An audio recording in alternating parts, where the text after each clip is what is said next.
Hello दोस्तों, education hub में आपका स्वागत है। इस वीडियो में हम लोग करेंगे NCERT Bihar board class 9 science अध्याय 1 हमारे आसपास के पदार्थ।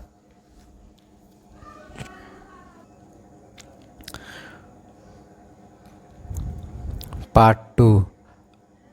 अगर आप लोगों ने पार्ट 1 नहीं देखे हैं तो आप लोग डिस्क्रिप्शन में लिंक डाल देंगे, वहाँ से आप लोग देख लेंगे। चलिए शुरू करते हैं। क्या पदार्थ अपनी अवस्थाएं को बदल सकता है?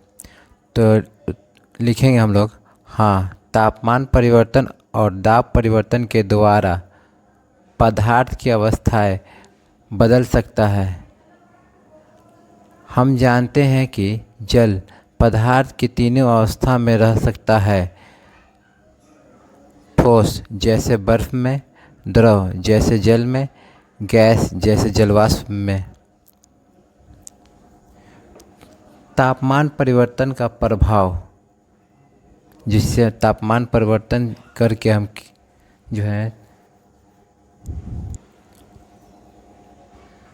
तापमान परिवर्तन करके हम पदार्थ की अवस्था बदल सकते हैं, उसके बारे में हम लिखेंगे। पहला पॉइंट जो है गलनांक।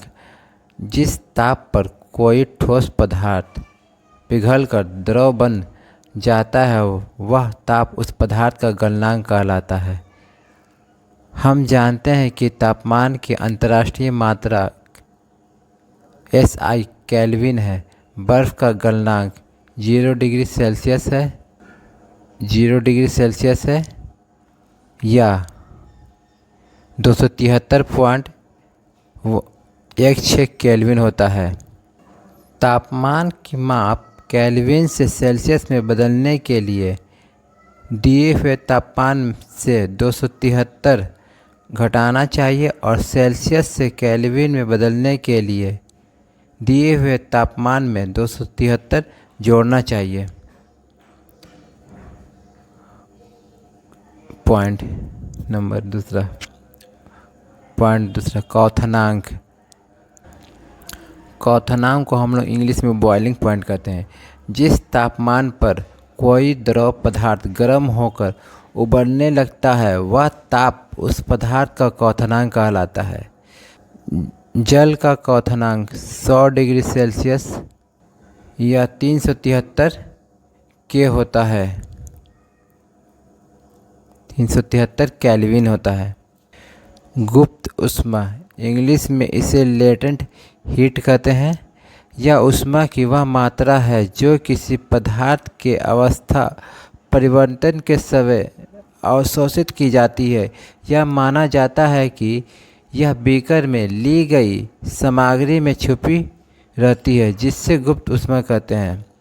ऊर्ध्वपातन, इंग्लिश में इसे सब्लिमेशन कहते हैं। जब कोई पदार्थ सीधे ठोस से गैस में बदल जाती है तो इस प्रक्रिया को ऊर्ध्वपातन कहते हैं, जैसे कपूर, अमोनियम क्लोराइड। दाब परिवर्तन का प्रभाव। हम जानते हैं कि घटक कणों के बीच की दूरी में अंतर होने के कारण पदार्थ की विभिन्न अवस्थाओं में अंतर होता है।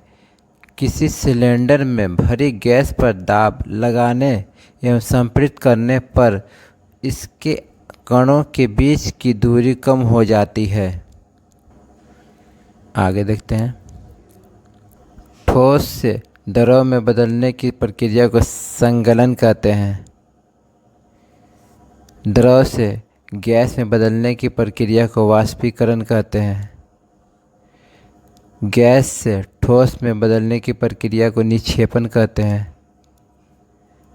उसी तरह से ठोस से गैस में बदलने की प्रक्रिया को ऊर्ध्वपातन कहते हैं। गैस से द्रव में बदलने की प्रक्रिया को हम लोग संघनन कहते हैं। उसी तरह से द्रव से ठोस में बदलने की प्रक्रिया को जमना कहते हैं। नोट: पानी 100 डिग्री सेल्सियस ताप पाकर उबलने लगेगा और वाष्प में बदल जाएगा। आगे देखते हैं।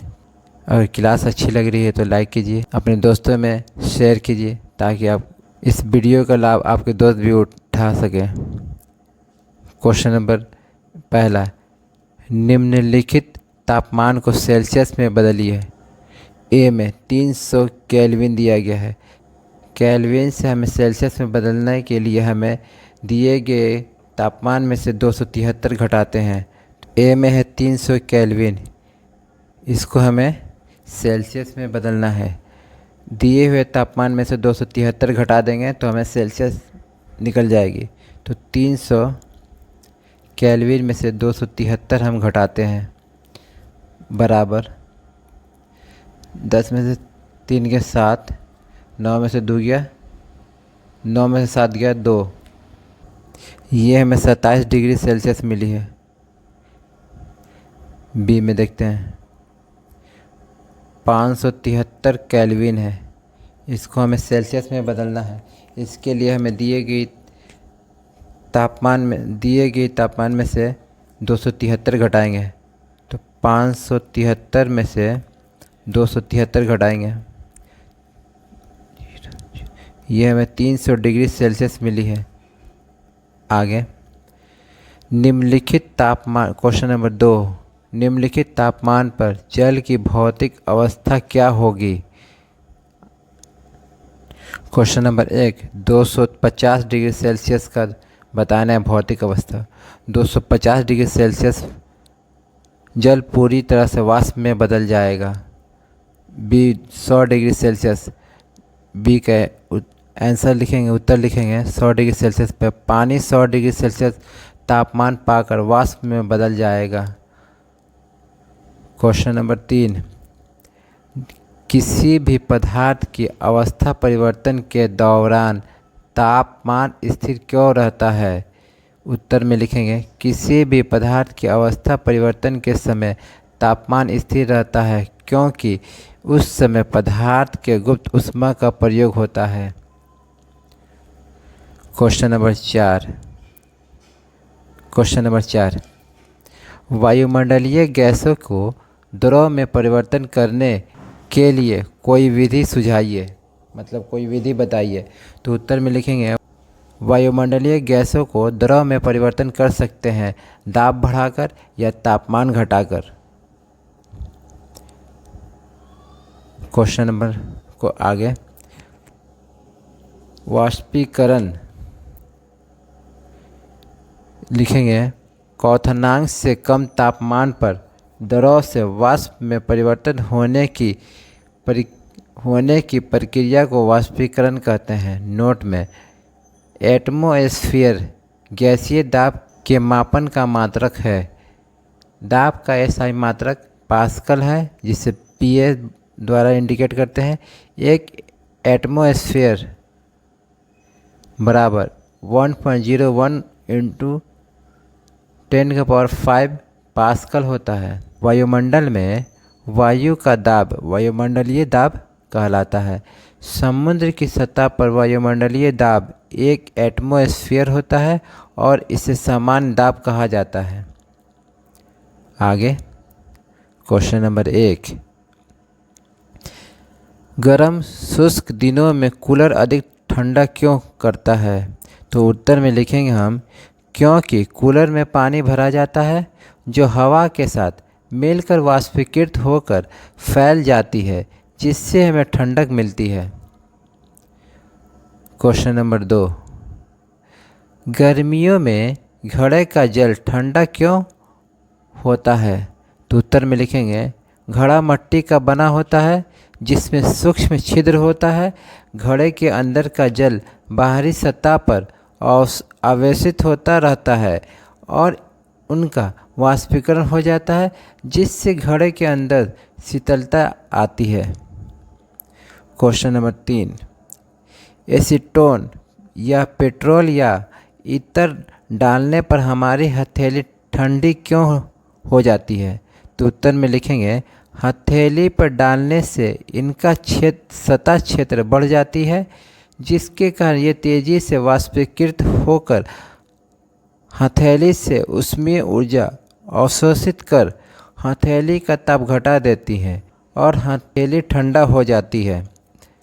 क्वेश्चन नंबर 4, कप की अपेक्षा प्लेट में। क्वेश्चन नंबर 4, कप की अपेक्षा प्लेट से हम गर्म दूध या चाय जल्दी क्यों पी लेते हैं? उत्तर में लिखेंगे, जब हम गर्म दूध या चाय प्लेट में रखते हैं तो इसका सतह क्षेत्र बढ़ जाता है और वाष्पीकरण का दर भी बढ़ जाता है, जिससे उसमें ऊर्जा का अवशोषण होता रहता है, जिससे गर्म पदार्थ जल्दी ठंडा हो जाती है। क्वेश्चन नंबर 5, गर्मियों में हमें किस तरह के कपड़े पहनने चाहिए?